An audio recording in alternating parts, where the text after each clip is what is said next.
Welcome class 8th in the another video of history chapter 2 and the chapter name is from trade to territories। तो देखिए इसके पहले वाले video में हमने पढ़ा था कि किस तरीके से लॉर्ड वेलेस्ली को गवर्नर जनरल बना करके भारत भेजा गया और उसने विभिन्न प्रकार की जो है नीतियाँ अपनाई ताकि जो है वो ब्रिटिश ईस्ट इंडिया कंपनी को जो कि पूरी तरीके से उसकी पावर्स को बढ़ा सके और पूरी तरीके से जो इंडियन टेरिटरीज़ हैं जो कि अभी तक ब्रिटिश कंपनी के हाथों में नहीं थी वो डायरेक्टली उन पर जो है शासन ब्रिटिश का हो सके। तो देखिए लॉर्ड वेलेस्ली ने मुख्यतः दो नीतियां अपनाई थी जिसके सबसे पहले था the system of subsidiary alliances and second है आउटराइट वार्स। देखिए एक सब्सिडरी अलायंस यानी कि सहायक संधि होती थी ब्रिटिश ईस्ट इंडिया कंपनी और जो है जो इंडियन रूलर्स होते थे उनके बीच में। तो इस संधि के द्वारा डायरेक्टली जो है जो इंडियन रूलर्स होते थे वो अधीनता स्वीकार कर लेते थे, मतलब कि वो उनकी शर्तों को मानते थे जैसा कि ब्रिटिश चाहते थे, जो ब्रिटिश कहते थे वही वो करते थे। और मान लो कि इन संधियों को मानने से अगर कोई रूलर जो है वो मना कर देता था तो उसके साथ सीधे युद्ध होता था और युद्ध करके ब्रिटिश जो है उसको अपने में मिलाते थे, अपने अंडर में उसको करते थे उस चीज़ को। तो देखिए उसी के बारे में आज हम पढ़ने वाले हैं। सबसे पहला टॉपिक सब्सिडरी अलायंस यानी कि सहायक संधि के बारे में। तो चलिए स्टार्ट करते हैं। The system of forming subsidiary alliance was a very clever move by the British to take advantage of the rivalries among the Indian rulers. तो देखिए उन्होंने एक सिस्टम अपनाया इस सब्सिडरी अलायंस का यानी कि सहायक संधि का।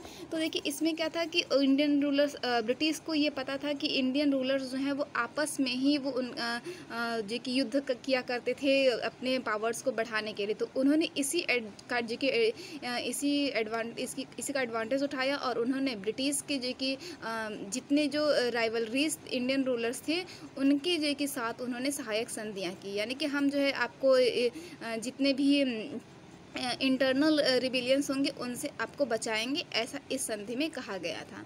तो देखो they ask the rulers to accept the paramountcy of the British and sign a subsidiary treaty with them. मतलब क्या था कि वो जो है रूलर से ये कहते थे कि आप जो है ब्रिटिश की सर्वोच्च प्रतिष्ठा को स्वीकार कर लीजिए और जो कि उनके ब्रिटिश के साथ एक सब्सिडरी जो कि संधि जो है वो सहायक संधि साइन करनी पड़ती थी। तो देखिए इसमें क्या होता था कि in return the British promise to protect the ruler from internal rebellions and from attacks by his rivals sorry. तो देखिए इसमें क्या होता था कि अगर मान लो कि किसी रूलर ने उनकी इस संधि को स्वीकार कर लिया और संधि पर साइन कर दिया तो उस पूरे साम्राज्य पर जो है एक तरीके से ब्रिटिश का जो कि अधिकार होता था, मतलब उस पर ब्रिटिश उसकी मतलब एक तरीके से उसकी पूरी एडमिनिस्ट्रेशन जो थी इनडायरेक्टली उसी के हाथ में होती थी। तो देखो इसमें ये होता था कि इसके बदले में जो अगर और जब ब्रिटिश इसके बदले में ये प्रॉमिस करते थे कि मतलब कि हम जो है आपके ऊपर अगर मान लो उस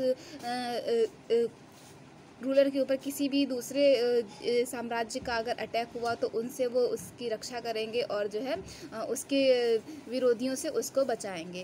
तो the Indian ruler who signed the subsidiary treaty has to agree to the following condition. अब देखिए जो सब्सिडरी अलायंस को साइन करते थे यानी कि इस संधि में को मानने के लिए जो तैयार हो जाते थे उनको कौन कौन सी कंडीशन को फॉलो करना पड़ता था। पहला कि he would not keep an army of his own, यानी कि जो रूलर जो है इनकी संधियों को मान लेता था वो अपनी खुद की आर्मी नहीं रख सकता था, यानी कि वो वही आर्मी रखेगा जो कि ब्रिटिश के द्वारा जो कि निश्चित की जाएगी।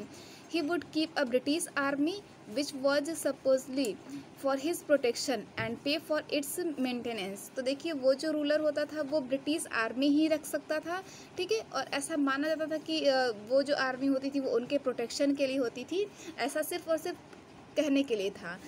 और जो है कि वो उस आर्मी के जितने भी खर्चे होते थे उनके जो कि खाने पीने और जो भी चीज़ों से उनकी पेमेंट वगैरह तक सब कुछ जो है वो इंडियन रूलर्स ही किया करते थे।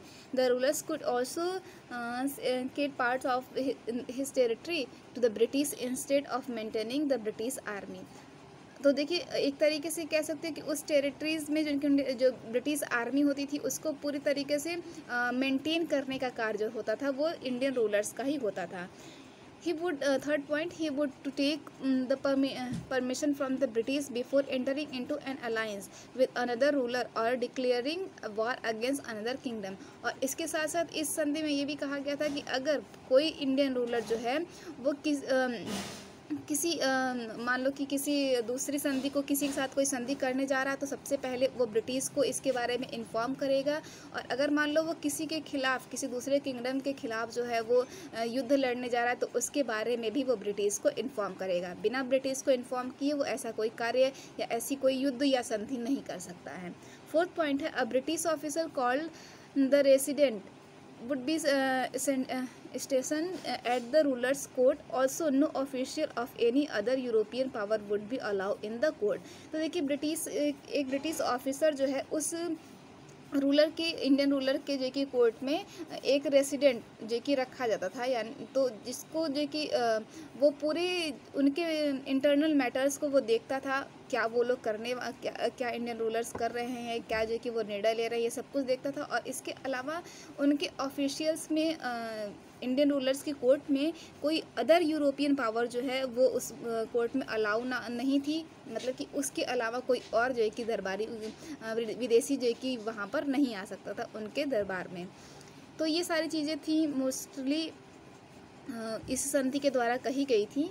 तो देखिए, the subsidiary arrangement was very advantages to the British, they could maintain a large army at the cost of the Indian rulers. तो ये सब्सिडरी जो कि जो अरेंजमेंट था, यानी कि जो सहायक संधि ये जो की गई थी वो एक तरीके से ब्रिटिश के लिए बहुत ही ज़्यादा सहायक, बहुत ही ज़्यादा जो कि हेल्पफुल थी, क्योंकि वो जो है एक बड़ी आर्मी जो है वो रख सकते थे, एक बड़ी आर्मी को वो रखते थे और वो भी उसका पूरा जो खर्चा होता था वो इंडियन रूलर्स पे किया करते थे।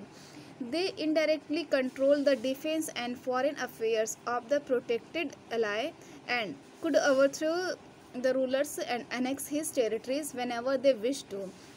मतलब क्या था कि अब देखिए, इनडायरेक्टली अगर देखा जाए तो पूरी तरीके से उस फॉरेनर अफेयर्स के मामले में या फिर जो है कि उनके जो रूलर्स के जो और भी जितने भी अदर रूलर्स जो मित्र हुआ करते थे उनके साथ कह सकते हैं कि उन पर पूरी तरीके से कंट्रोल ब्रिटिश कंपनी का हो गया था।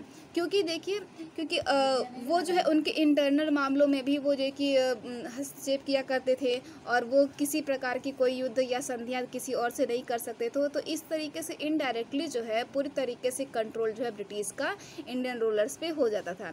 और अगर वो कभी भी चाहे, जब वो चाहें तब वो उस टेरिटरीज को जो कि अपने में हड़प सकते थे, अपने अंडर में पूरी तरीके से वो कर सकते थे। ऐसा इनके पास पावर हो जाती थी इस संधि के द्वारा। Also, the resident could interference the internal affairs of the kingdom to further his interest of the company। अब देखिए, कंपनी के इंटरेस्ट के लिए अगर जो कि रेसिडेंट जो नियुक्त किया जाता था ब्रिटिश कंपनी के द्वारा, वो कोई भी जो कि इंटरनल जो कि मामले हुए उस पर जो कि वो इंटरफेयर कर सकता था, वो उस पर जो कि अपने विचारों को रख सकता था। तो इस तरीके से पूरी कह सकते हैं कि पूरी तरीके से ब्रिटिश जो है कंपनी सहायक संधि के द्वारा उस इंडियन टेरिटरी को अपने में मिला लेती थी, अपने अंडर में कंट्रोल में कर लेती थी। ऑन द अदर हैंड, और अगर दूसरी तरफ देखा जाए, the Indian rulers who accepted the subsidiary alliance become totally dependent on the British. तो जो कि इंडियन रूलर्स होते थे जो कि इस सहायक संधि को स्वीकार कर लेते थे, वो पूरी तरीके से ब्रिटिश पे डिपेंडेंट होते थे। He could no larger take decisions independently, और वो कोई भी जो कि बड़ा डिसीजन जो है इंडिपेंडेंटली नहीं ले सकते थे, यानी कि उनको सबसे पहले ब्रिटिश की परमिशन लेनी होती थी। The high cost of maintaining the British army and the constant demand of the resident also drain the treasury. तो देखिए, इस तरीके से कह सकते हो कि इतनी बड़ी आर्मी को मेंटेन करने के लिए बहुत ज़्यादा जो कि पैसे खर्च होते थे। रेसिडेंस जो है जो डिमांड कर लेता था उसको उनको मानना होता था। तो ये सारी चीज़ें जो है कि भारतीय राजकोष को, इंडियन रूलर्स के राजकोष को एक तरीके से धीरे धीरे वो कम कर रही थी। The company signed the first subsidiary treaty with the Nizam of Hyderabad in 1798. In 1801, the Nawab of Awadh also signed a subsidiary treaty. Peshwa Bajirao second signed a subsidy treaty at Bassein in 1802। तो देखिए सबसे पहले की जो सहायक संधि हुई थी वो हैदराबाद के जो निज़ाम थे उनके साथ 1798 ईस्वी में की गई थी। इसके बाद 1801 में नवाब ऑफ अवध के साथ साइन की गई थी ये संधि, और इसके बाद पेशवा बाजीराव सेकंड ने भी इस संधि को जो कि मानने के लिए स्वीकार कर लिया था। 1802 ईस्वी में बेसिन में इनके साथ भी संधि हुई थी। और इसके अलावा many chiefs of Rajput also accepted the supremacy of the British and signed the treaties. With this, the British become the supreme political power in India. तो देखिए बहुत सारे और भी राजपूत चीफ थे जिन्होंने कि इस ब्रिटिश की सर्वोच्चता को स्वीकार कर लिया और उन्होंने इस संधि को पर साइन कर दिए थे। तो देखिए इस तरीके से कह सकते हो कि जो ब्रिटिश थे उनकी जो पावर थी, पॉलिटिकल पावर इंडिया में पूरी तरीके से बढ़ चुकी थी और जो है वो बहुत ज़्यादा पावरफुल हो चुके थे। नेक्स्ट टॉपिक है ब्रिटिश पारवानसी, यानी कि ब्रिटिश सर्वोच्चता के बारे में हम पढ़ने वाले कि किस तरीके से उनकी जो पावर जो है दिन प्रतिदिन जो है वो बढ़ती चली गई। तो देखिए under the governorship of Lord Hastings जो कि 1813 से 23 तक जो कि गवर्नर जनरल के रूप में यहाँ पर कार्य किए थे। A new policy of paramountcy was put into force. तो उन्होंने एक नई जो है कि नीति अपनाई। तो देखिए as per this policy the company rule was permanent और सुप्रीम। तो मतलब क्या था, इस पॉलिसी के द्वारा कह सकते हैं कि जो कंपनी का रूल होता था वो सबसे बड़ा और सबसे सर्वोच्च होता था, यानी कि वो जो चीज़ें वो डिसाइड करते थे वही होता था, ना कि इंडियन रूलर्स जो चाहते थे। All Indian states were supposed to obey the permanency of the company rule. The state which failed to do so was forcefully annexed। यानी कि जो है कि जितने भी स्टेट होते थे वो जो कि ब्रिटिश की सर्वोच्चता को, कंपनी के रूल को मानने के लिए वो जो कि एक तरीके से बाध्य थे, और अगर वो ऐसा नहीं करते थे, वो उनकी बातों को नहीं मानते थे, तो फोर्सफुली उनके जो कि किंगडम, उनके साम्राज्य को, उनके स्टेट को हड़प लिया जाता था, यानी कि उस पर अधिकार कर लिया जाता था ब्रिटिश कंपनी के द्वारा। तो देखिए इसमें क्या था कि some states protest against this paramountcy policy. For example, when British tried to annex a small state named Kittur in Karnataka, the queen of the state, Rani Chennamma, raised a protest. She led an armed resistance against the British force. She was defeated and arrested in 1824. तो देखिए कुछ ऐसे जो कि state से जिन्होंने कि British की सर्वोच्चता को, इस पॉलिसी को मानने से अस्वीकार कर दिया। यहाँ पर एक एग्जांपल दिया हुआ है कि ब्रिटिश ने जो कि जब ये कोशिश किया कि जो कित्तूर, जो कि कर्नाटका में एक कित्तूर जो कि स्टेट था, कर्नाटका में जो है जगह कित्तूर, वहाँ पर उस जो कि उसको हड़पने के बारे में जब इन्होंने सोचा, उनके साथ संधि करना चाहा, तो वहाँ की जो क्वीन थी रानी चेन्नम्मा, उन्होंने जो कि इसको मानने से स्वीकार कर दिया और उन्होंने ब्रिटिश के अगेंस्ट जो है वो मानने से अस्वीकार कर दिया, सॉरी। तो अब जो है जो ब्रिटिश फोर्स थी, उन्होंने ब्रिटिश के खिलाफ जो है उन्होंने युद्ध की घोषणा कर दी। अब इस युद्ध में ब्रिटिश ने जो है कि रानी चेन्नम्मा को अरेस्ट भी कर लिया और जो है कि उनको पराजित किया और उनको अरेस्ट कर लिया गया 1824 ईस्वी में। She was imprisoned where she died, और उनको बंदी बना लिया गया और जो है कि 1829 ईस्वी में उनकी मृत्यु हो गई। After the arrest of Rani Chennamma, Rayanna a poor chowkidar from Sangolli in Kittur continued the resistance against British annexation. तो देखिए रानी चेन्नम्मा की मृत्यु के बाद उनका एक जो है कि चौकीदार था, सांगोली इन कित्तूर में एक चौकीदार था जिसका नाम था रायना, जिसने कि इस युद्ध को जो है कि कंटिन्यू रखा ताकि उनके साम्राज्य को ब्रिटिश के अंडर में आने से बचाया जा सके। He had public support with him. He destroyed many British camps. He was finally arrested in 1830। तो देखिए वो जो है उसको पूरी तरीके से वहाँ की जो जनता थी उन्होंने सपोर्ट किया, और उसने जो है कि बहुत सारे ब्रिटिश कैंप्स को डिस्ट्रॉय भी किया, लेकिन फाइनली 1830 ईस्वी में उसको भी अरेस्ट कर लिया गया। यानी कि कित्तूर पर पूरी तरीके से अब जो है ब्रिटिश का अधिकार हो चुका था। मीन्स कहने का ये है कि चाहे वो अलायंस के द्वारा हो या फिर वार्स के द्वारा हो, ब्रिटिश जो है इंडियन टेरिटरीज को अपने में धीरे धीरे मिलाते जा रही थी। नेक्स्ट टॉपिक है British expansion, which we will discuss in next video. Thank you.